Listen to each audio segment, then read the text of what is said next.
Today our learning target is I can read words with the prefixes non, N-O-N, and micro, M-I-C-R-O.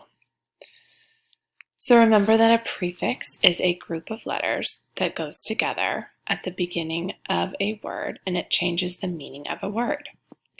So the prefix non adds the meaning of not to a word. So non-fiction means not fiction or not made up. Non-fat means not fat, so not full of fat. Micro adds the meaning of small to a word.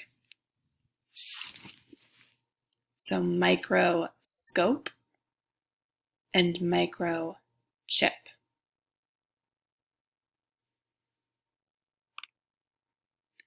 So on the next slide, you are going to go across the top and read the prefixes to yourself, and then read the words with the prefixes in them, and then read the green words and the red sentence.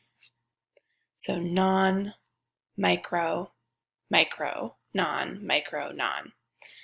So you start here and you go on, non, stop. Non-stop, the word is non-stop. Non, it, profit, the word is non-profit. When you are done, please press the X and the blue turn-in button.